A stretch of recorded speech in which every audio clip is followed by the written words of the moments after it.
All right, today we're diving into a sport that is just an insane combination of pure, raw speed and super sharp strategy. We're talking about mountain bike orienteering. It's this high-speed race where you're not just battling the clock, you're battling the map itself. I want you to just picture this for a second. You are flying through a forest. Your heart is absolutely pounding. But not just from the pedaling. It's from the constant mental gymnastics of trying to figure out where you're going. See, this isn't just about who's the fastest cyclist. It's more like a treasure hunt at 30 miles an hour, where every single turn is a critical decision, and a wrong choice could send you completely off course. So, what is mountain bike orienteering, or MTBO, exactly? Well, you've got the mountain biking, you've got the navigation with a map and compass, but here's the kicker. You pretty much have to stay on the trails. Now, you might think, oh, that sounds way easier than bushwhacking on foot. But add a bike going at full tilt, and suddenly, everything changes. The speed is what makes this sport a whole different beast. Okay, here's how we're going to tackle this. First, we'll look at how speed and strategy slam into each other. Then, we'll geek out on the rider's essential toolkit.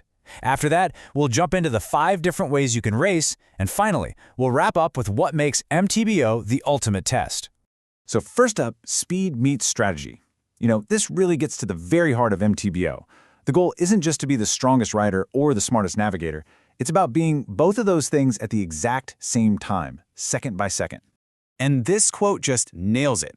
You're flying down a trail and you have maybe a fraction of a second to glance at your map, understand the terrain ahead, and pick the right path. One wrong turn, one moment of hesitation, and your race could be over. The faster you go, the exponentially harder the mental challenge becomes. Okay, so how in the world do these athletes manage all that? Well, it all starts with having the right gear. Let's dig into the rider's toolkit and see what's absolutely essential on race day.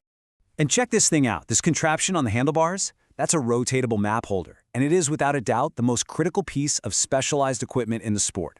It lets the rider keep the map perfectly aligned with their direction of travel, constantly, without ever having to stop or even take a hand off the bars. It's a total game changer.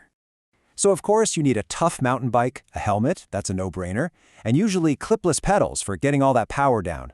Riders also have this little electronic chip they wear, and they use it to punch in at different checkpoints. But look at that last bullet point. This is huge. No GPS-based navigation aids are allowed. None. This is pure old-school map and compass skill. And the map itself is pretty special too. It doesn't just show you where trails are, it tells you what they're like. The trails are marked with different lines and dashes to tell you how fast you can ride them. Is it a wide-open, easy path, a slow, tricky one, or is it so difficult that it's basically impossible to ride? The map tells you everything, and figuring out the fastest combination of trails is how you win. All right, so you've got your bike, you've got your map. Now how does this all come together on race day? Well, MTBO isn't just a single event. There are actually 5 totally distinct ways to compete, and each one brings its own unique challenge to the table. Let's kick things off with the sprint. Just think of this as the drag race of MTBO. It is short, it is incredibly intense, and it's over before you know it. Yeah, winning times here are only about 20 to 25 minutes. And these races are often held in really complex areas, like city parks or industrial zones that have a super dense network of paths and roads. The real challenge is making split-second choices with your heart rate maxed out, because there's another turn coming at you every few seconds. All right, let's go up in distance. Next up is the middle distance. Now, if the sprint is a drag race, this is kind of like a twisty, technical road course. It's all about consistency, and this is where navigation and route choice really start to become the deciding factor.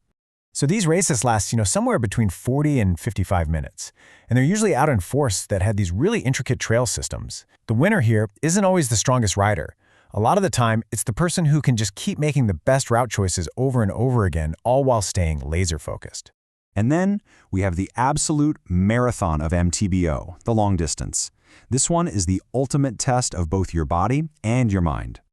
Just look at those times, between 84 and 115 minutes for the win. We're talking an hour and a half to almost 2 hours of just nonstop racing and navigating. The biggest challenge here is simply sustaining it. When you get physically exhausted, you start making mental mistakes. It's a constant battle to keep your body and your brain from giving up.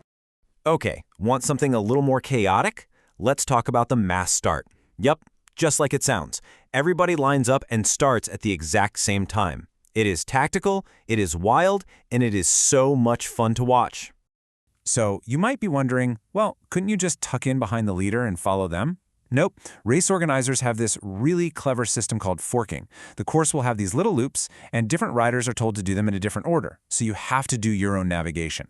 There's no just following someone's back wheel and hoping for the best. And finally, we have the only team event at the World Championships, the relay. This is where individual talent has to blend perfectly with team strategy. So you have teams of 3, and each rider races one leg of the course. And just like in the mass start, they use forking here too, which guarantees that every single team member has to navigate for themselves. The first team to get all 3 riders across that finish line wins. It's an awesome display of individual skill and teamwork. So, when you put this all together, what does this sport really demand from an athlete? Well, it's this incredible mix of brains, brawn, and a bike, and it's all held together by a few really simple but really important rules. And these 3 rules really define everything. Number 1, you can never leave your bike. You and your bike are one unit. You can ride it, push it, carry it, whatever, but you can't ditch it. Number 2, you gotta stay on the marked paths. This makes your route choice everything. And number 3, like we said before, no GPS. It is all on you. These rules make sure that MTBO stays a pure test of skill. And this, right here, this is the magic of the sport. For every single physical demand, the raw power, the insane endurance, the technical bike skills, there is an equally demanding mental challenge.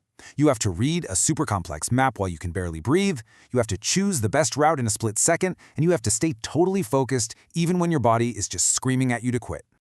So I'll just leave you with this image. You're in the race. You're covered in mud, your heart is hammering, you're flying downhill super fast. And up ahead, maybe 50 feet away, the trail splits. Your map is right there on your handlebars. You've got about 2 seconds to make a decision, left or right. Your choice will make or break your entire race. That feeling, right there, that is mountain bike orienteering.